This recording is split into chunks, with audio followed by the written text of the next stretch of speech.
everyone, my name is Tonya Sims, and I'm a Python developer advocate at DeepGram. And DeepGram, we are an AI speech to text transcription company. So before I got into DevRel, I was doing a lot of other different things, and I don't have a computer science degree or anything like that. So I went to college and I majored in business, and I also played Division I basketball in college. And so after I graduated, I went and played professional basketball in Europe, Poland to be exact, and also in the WNBA. After retiring from pro sports, I went and worked in sales. That's because that's just what a lot of former athletes do. They go and work in sales. So I did pharmaceutical sales for a couple of years. And then I packed up, I moved to Chicago from Wisconsin, and I started working as an executive assistant, actually, for this large financial company within their tech department. And so I was working for the CTO of the company, literally like just doing a lot of like secretary type tasks, like, ordering pizzas and doing paperwork and stuff like that. And I saw like all the cool stuff, everybody was doing who was working in the tech field for this company. And I was like, I want to do this. I want to do this too. So I actually ended up transitioning into a role as a computer operator in that company, swapping out tapes in a data center. And from there, I actually taught myself how to code. So I'm all self-taught. And then I got an internship in programming. And from there, I've worked from everything as from a QA software engineering task to a software developer, and now as a developer advocate.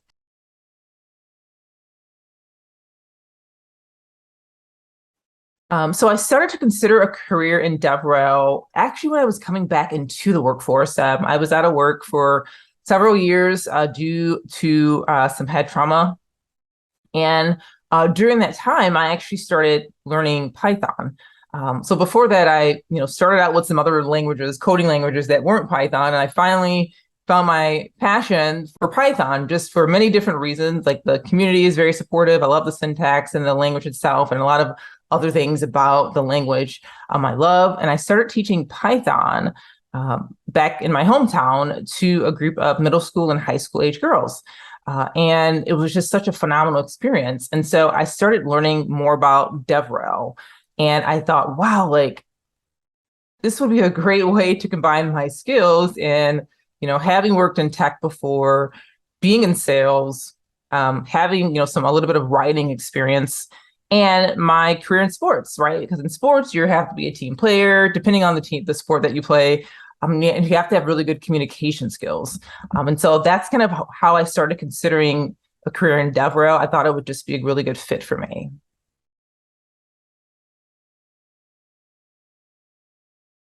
I think it's just like the general perception that DevRel is glamorous. I mean, like you're flying on planes and you're traveling to all these places. But I definitely want people to know that, yes, you probably will have to travel depending on the job that you have. But DevRel is a lot of hard work. I think the main reason is because, you have to do a lot of different types of tasks. Like, you have to code, you have to write content, you have to deliver talks, you have to be guests on podcasts, you have to create videos, and you have to do a lot of context switching. And sometimes that can be mentally exhausting. I think some of the other things that I thought about DevRel that I now know are wrong is you really don't have to have like a huge social media following. I'm sure it helps, especially in some companies or positions, but I don't think it's required. Like my social media following is not too big. I mean, it's growing, but I didn't have, like tens of thousands of followers before I got hired into my first DevRel job.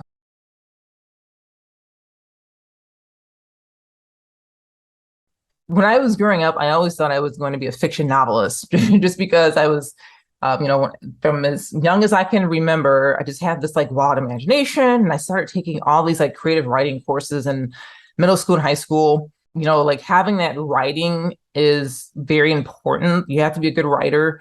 And if you don't think you're a good writer, I mean, maybe you can always develop that skill as well. Some other things that turn out to be right about DevRel is you really have to be a good storyteller. And once again, these are skills that you can work on. And you can, grow these skills as you get into your first DevRel role. So I'm a pretty good storyteller, like when it comes to writing. I did have to work a little bit more on like the, storytelling by voice.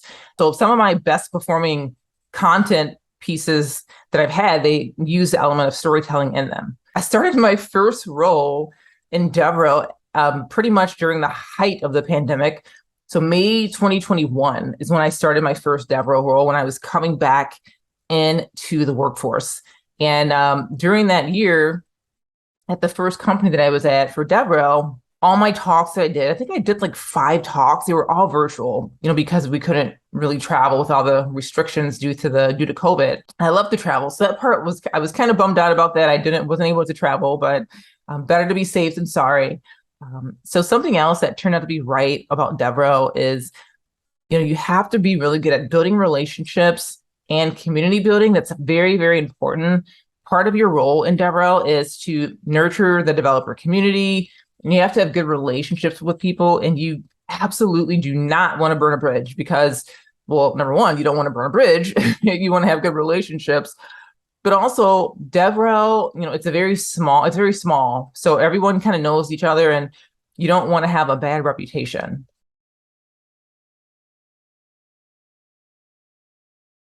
And I started to learn about DevRel when it was actually in this Slack channel. It was for a group of women developers, and someone posted a role about DevRel in that Slack channel, and I came across it. I didn't know much about DevRel. In the job post, they mentioned that teaching, having prior teaching experience was a plus. So that intrigued me, and I started to explore the role, research it, and kind of fit my skill set. I thought it was a good fit for my skill set, just having that technical background, being a good communicator, loves teaching. And I didn't just want to sit behind a desk, right, and pump out code all day. Just doesn't fit my personality. I love to code, but I also like to get out there and like meet people and build relationships. I am an ENFP, Myers-Briggs personality type. Of course, the E stands for extrovert, but ENFPs, we're extroverted introverts. So we are the most introverted type of extrovert. So it's kind of like an ambivert, if you will.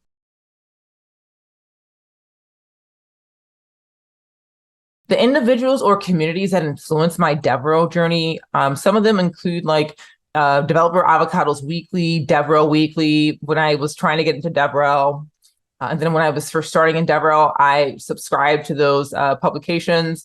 They were very, very helpful. They curate DevRel resources and technical resources online into like a newsletter. I also put a message into Slack, and it's part of the Slack group called Women in Tech. And I put a message in there that, hey, I'm interviewing. I'm really interested in this DevRel role. Could someone who has this experience in DevRel reach out and tell me more about why you like DevRel, why it's a good career? So people literally started reaching out to me and they put me in contact with a heavy hitter in the DevRel space. And I'm so grateful for her. I just had this wonderful conversation with her, and she gave me great advice about DevRel and tips for interviewing.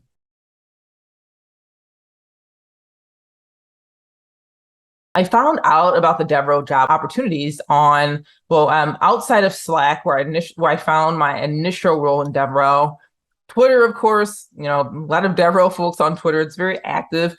So I would say a lot of job opportunities are there. LinkedIn, of course, and there's also some job boards dedicated specifically to DevRel. And I learned about the job that I ended up getting. I'll talk about the job I'm at now, DeepGram. The DevRel world, as I was saying earlier, is very small. And so I was actually referred to DeepGram by somebody in the DevRel space. I'm very grateful for that referral.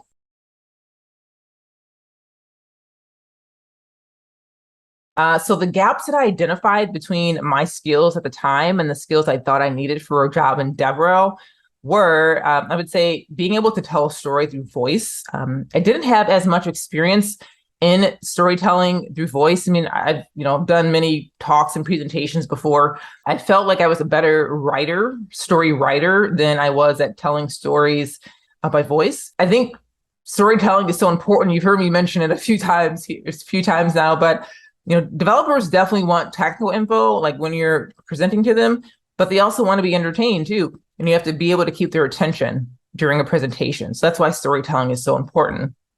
And the way that I address those gaps, by like not, well, at least not thinking I was the best at storytelling by voice, I took a storytelling class here in Milwaukee, where I live, and I hired a storytelling teacher. And I started watching videos and courses on storytelling and just started practicing. And that's how I became much better at storytelling by voice.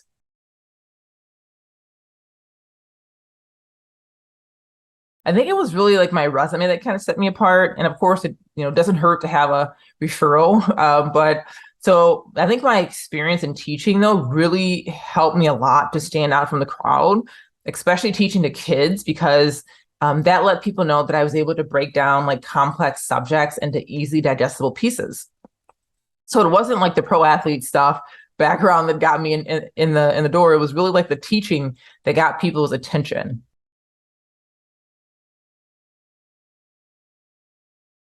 In terms of the recruiting process for DevRel, I can talk about my experience in both my DevRel jobs. I would say in both positions, my first DevRel job and then the one I'm at now at DeepGram, I heard back like really, really quickly, like within one day of applying. And of course, it helps to have that referral so they can get you in the door quicker. In terms of how many interviews I had, so both of my jobs in DevRel, they had different interview processes. Like my first position in DevRel, like one position, had like, maybe 4 interviews, and like the other position had just a few interviews. And in terms of like the task that they had us do during the interviews, or they had me do during the interviews, one position I had to build a project using Python and using their API, and I had to create like a slide deck and present it to the team, including the tech lead. The other position, I just had to create like a slide deck about their product, and they gave me room to suggest any improvements to their product offering. And of course, I had to present my presentation to the team as well. I would say the most difficult part about the recruiting process for DevRel is the anxiety. Yes, the anxiety about hearing back, because these roles are so sought after, and the anxiety about hearing back if you got the job or not. I think it's very important as well to send a follow-up thank you email to each person that you interview with. It's just courteous. It's the good thing to do, and it really helps you to build relationships as well. In terms of the recruiting process, like what surprised me was like really, how quickly the process moved in both of my roles at the different companies. The process moved very quickly. Everyone was also so nice and warm and welcoming, which makes it a little bit easier when you're interviewing. There were no like I call them like FANG type interview questions. At least in my DevRel roles, there haven't been. That depends on the company. But when I say FANG type interviews, I mean like, code this sorting algorithm, or, what is the time complexity of this? So it's very like algorithm and data structure heavy. So there was none of that for me.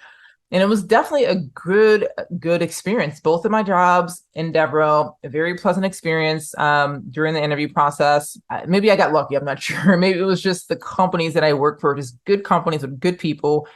Each company is going to be different depending on the culture of that company.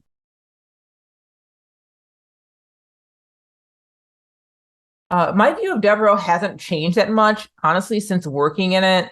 I absolutely love it. I can't see myself doing anything else, to be honest. I don't want to, like, as I was saying earlier, pump out code the whole day with my head down. It just does not fit my personality. I love that I get to help nurture the Python developer community at DeepGram and grow those relationships.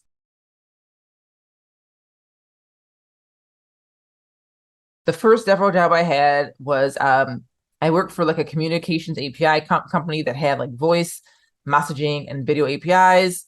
It was a little bit heavier on the coding side, working on their SDKs, but I wanted to do other things as well. Besides coding, I wanted to do, write more content, do more tech talks, while still keeping my coding skills sharp. And then I also had an interest in artificial intelligence, and that's what really drew me in to DeepGram, because we are an AI speech to text transcription company.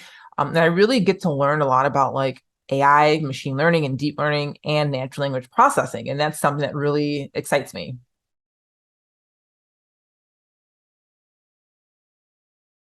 Lastly, one piece of advice that I would give to DevRel hopefuls is please, please, please do not burn any bridges. Have good relationships with your managers and your peers at your current workplace, because you're going to need them eventually. And if you don't have good relationships with them, I would definitely advise you to like repair those relationships and always, if you want to leave a job, that's fine. People leave jobs all the time, but make sure that you're leaving your job in a professional way. This is going to help you tremendously in your job in DevRel, because a big part of your role in DevRel is going to be relationship building with developers. And if you have great relationships with people, it'll be easier for them to get on board and start using what you're offering. Thank you.